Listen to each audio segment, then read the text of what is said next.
That was lovely. And I loved looking around and seeing people sing along. That was amazing.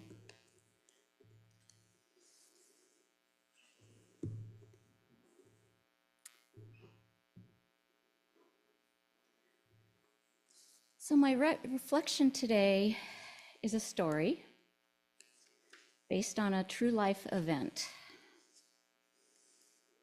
Once upon a time, there was a little family consisting of a mom and a daughter. Out of the blue one day, the daughter, who was in her very early teens, announced, "I think I need to get on birth control." To which mom said, "You do?" The daughter didn't just nod her head in silence, but said very positively, "Yes." "Okay," said mom. "Sounds like we need to make an appointment at the clinic." The daughter responded with a whole body shed of a very heavy weight, visible from the top of her head to her toes. "Thanks, Mom." Mom's response in support of her daughter came out of nowhere. It was as if another spirit or energy uttered the words through her. It was automatic and without hesitation. The visit to the clinic went like clockwork. Young woman asked Mom to be physically present with her throughout the entire visit. The staff and the medical professionals agreed, but the one-on-one interview was to be with the staff and the daughter alone. After the clinic visit, mother and daughter returned home with life resuming its daily routines. During a subsequent visit with her own mother, the mom shared the experience with her, saying, "I took her to the clinic for birth control." Grandmother exclaimed, "You didn't." The mom was taken aback, dumbfounded, and nearly speechless, but simply said, "Yes, I did." This relationship had never been especially close. There was always a distance between them, and now that gap felt like a chasm. This interaction felt painful, that an important milestone had simply been brushed aside. What little trust Mom felt there was still with her own mother was gone. It felt as though her heart would break. It felt as though it was better, safer, to keep important decisions in the dark. However, she decided this would not be her daughter's legacy, that her daughter would never have to carry this weight for the rest of her life. And she hasn't. She incorporated the gift her mother gave her into her own children's lives. So let's talk about it. Bring it into the light by teaching our children that it's okay, that we are the safe place.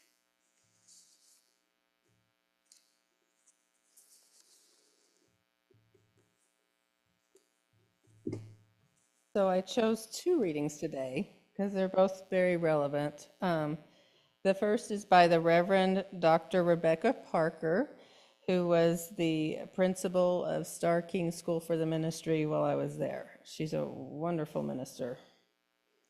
Reverence and respect for human nature is the core of Unitarian Universalist faith.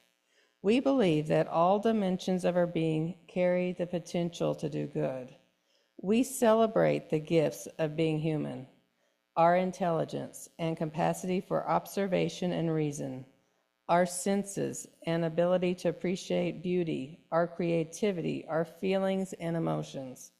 We cherish our bodies as well as our souls. We use our gifts to offer love, to work for justice, and to heal injury, to create pleasure for ourselves and others. Just to be is a blessing. Just to live is holy. The great 20th century Rabbi Abraham Heschel wrote, "Unitarian Universalists affirm the inherent worth and dignity of each person as a given faith, an unshakable conviction calling us to self-respect and respect for others." The second reading is by Reverend Emily Gage. Justice, equity, and compassion in human relations points us to something beyond inherent worth and dignity. It points us to the larger community. It gives us collective responsibility. It reminds us that treating people as human beings is not simply something we do on one-on-one, but something that has systemic implications and can inform our entire cultural way of being. Compassion is something that we can easily act on individually. We can demonstrate openness, give people respect, and treat people with kindness of our own. But we need another to achieve equality and justice. Justice, equity, and compassion are all part of the same package. Just as the second principle overlaps with the first, so it is related to the seventh principle, the inherent web of all existence.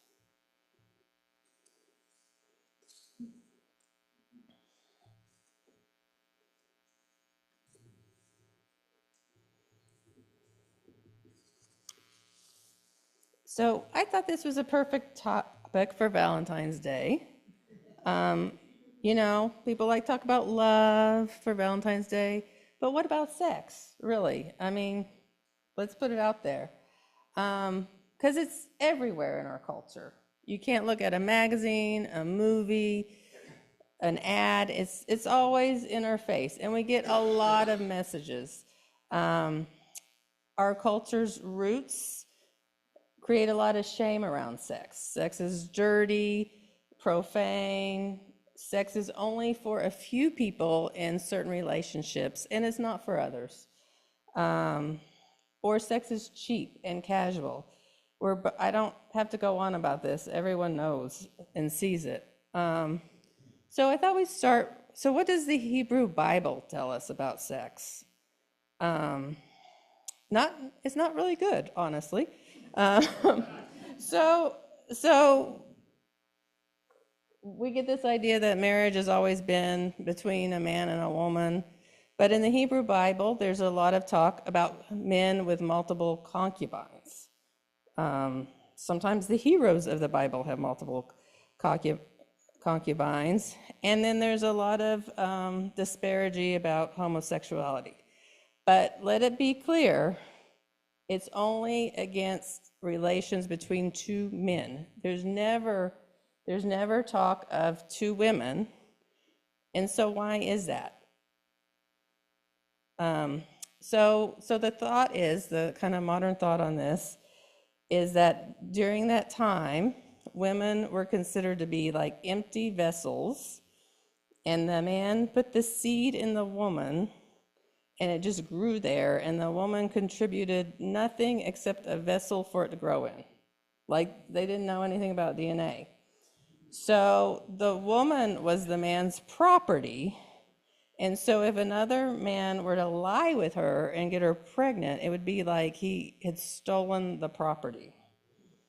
Yeah. And so that idea of the empty vessel, so if a man spilled his seed, it was like he was spilling babies on the ground, kind of, because they were a full baby, just tiny, that he put in the female, and it grew. So that's the thought why a lot of there's so much against relations between men in the Hebrew Bible.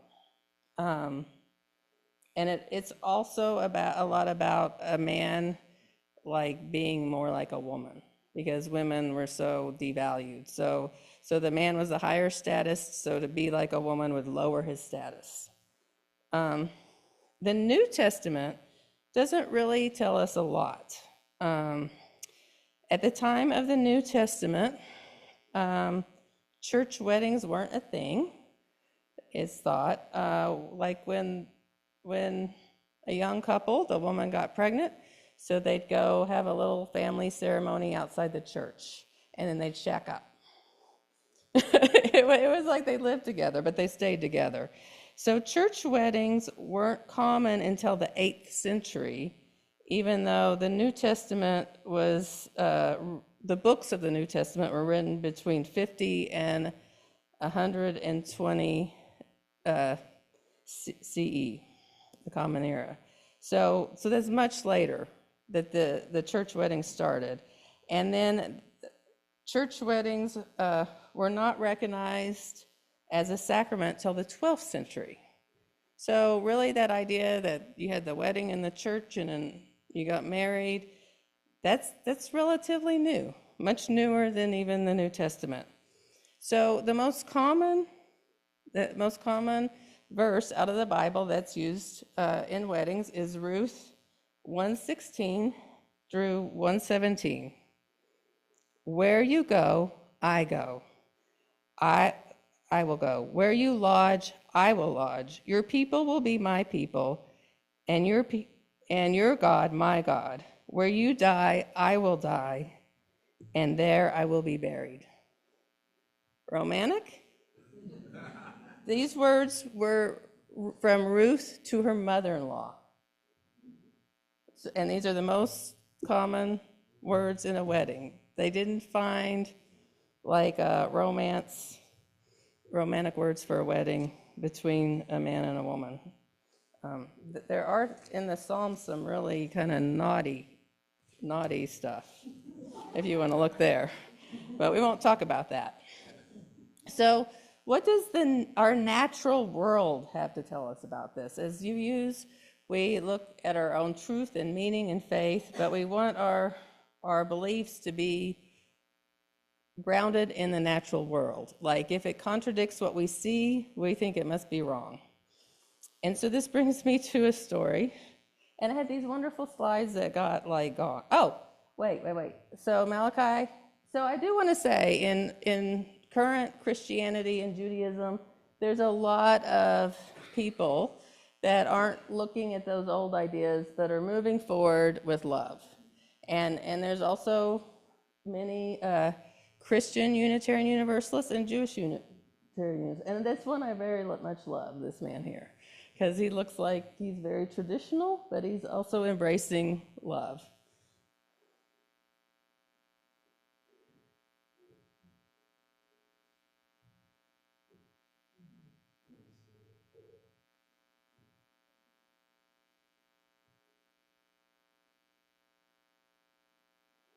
Okay, so I almost hate to tell this story, but I have to, because might think I'm making fun of people from Texas, but I am from Texas, and many of my friends are from Texas, and they're very liberal and open-minded.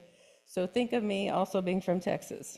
But but back when I was in college, my mom had a pond, and we bought some ducks for the pond, which I regret, because I love birds, and I think we should have made the habitat better for wild birds. But on this pond,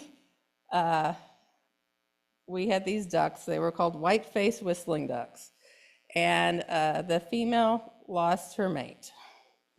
And on one side, we had neighbors that had peacocks, and on the other side of us was a big house. And this is the character of the story. This man, his whole living room was decorated with hunting trophies, including an entire mountain goat. Like the entire thing was standing in his living room, and he had heads all over the walls. And in his yard, he flew a huge American flag and a huge Texas flag. And so this duck had lost her mate. And my mom and I started noticing that the peacock next door had lost his mate. And so every morning he would come over, and she would stand in awe of him. And he would shimmy, and he would shake, and he would quiver, and he would turn around and shiver and shake and show her his fanny. And then after 5 or 10 minutes, he would leave. and then she would go lay an infertile egg. So my mom was down at the fence one day, and the neighbor comes up to her, and he said, "Ma'am, I have to tell you something." He said, "I think that peacock wants to diddle your duck." So my mom said, "Well, I think you're right." He said, "Ma'am, that's not natural." So I'm not sure of what his idea of natural is, because apparently they thought it was natural. And so I brought some examples, and this is where I had some beautiful slides of some things that are natural. What does the natural world tell us about sex? Well, there's a lot of asexual creatures in the world, so that's an option. But if you want the sexual option, one example is a Parisian rug flatworm. And it has the beautiful pattern. When you see it, you know why it's named that. And it shares something in common with a lot of sea slugs, in that each individual is both male and female. So when they mate, they come together, and they just look beautiful. They're like all flowy, and they look like this rug, and they come together, and then they rise up, and then you can see their double-headed penises. So then they spar. They spar until they try to strike each other with their penises. You can't make this stuff up. And the winner strikes the other one. It will pierce their skin, and the semen will go into their bloodstream, and that one takes on the role of the female and has to lay the eggs. And it's thought that this behavior is like you want to win, so you don't have to have that downtime and that cost of having to raise or grow eggs. Now there's a beautiful little fish. It's called a damselfish, and there's many species. They're like blue and yellow, and they're on the coral reef. And apparently there's a lot of reef fish that do this. They're all born female.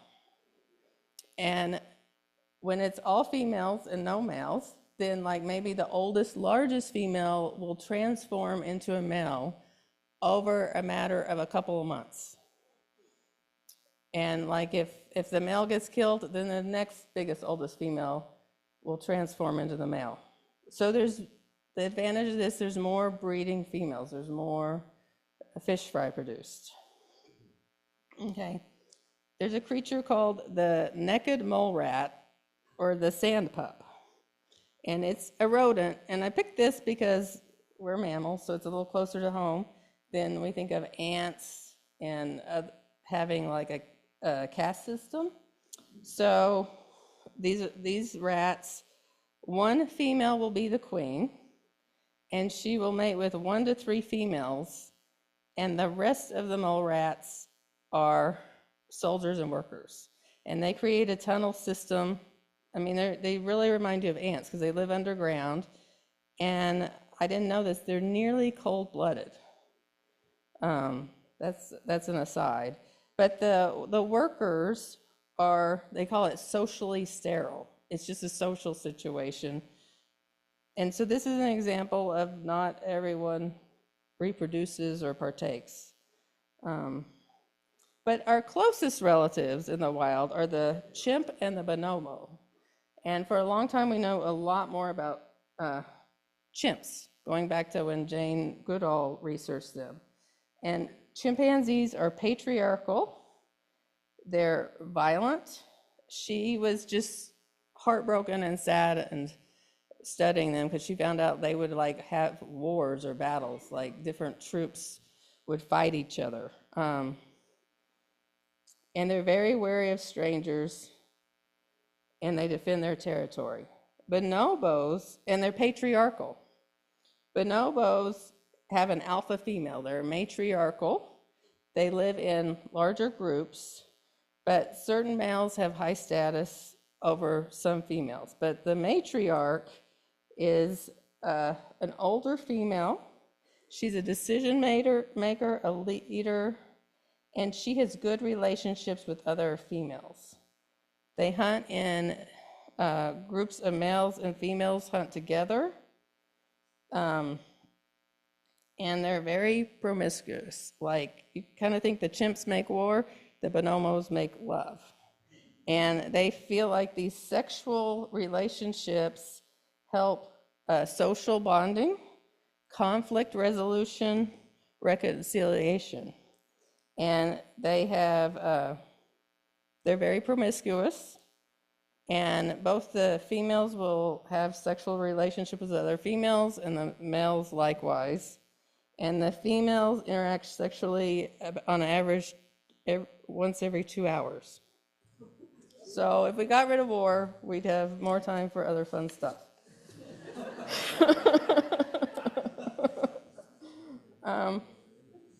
So what does okay, so my point is not that we should be like animals, because you could pick any extreme. You could just pick what you wanted. You could say this is natural because I feel we should be like sea slugs. I don't know. We are equally related to the chimp and the bonobo, so we can't say we should be like one versus the other, or it tells us how to be. So that's where I get to Unitarian Universalism. What does it tell us?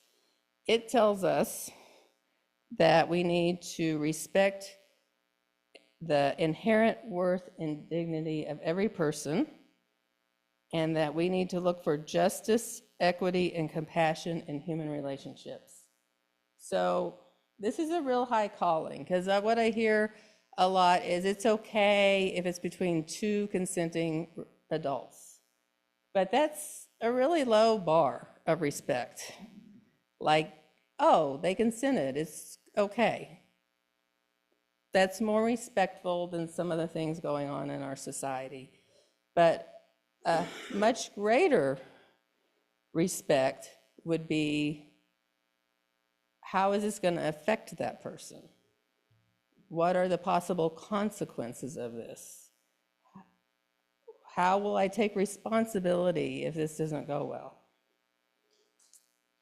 And then our other aspect is justice, equity, and compassion. And so we know there's a lot of problems in our world with young people not having access to birth control, not having education, being exploited, prostitution, slavery,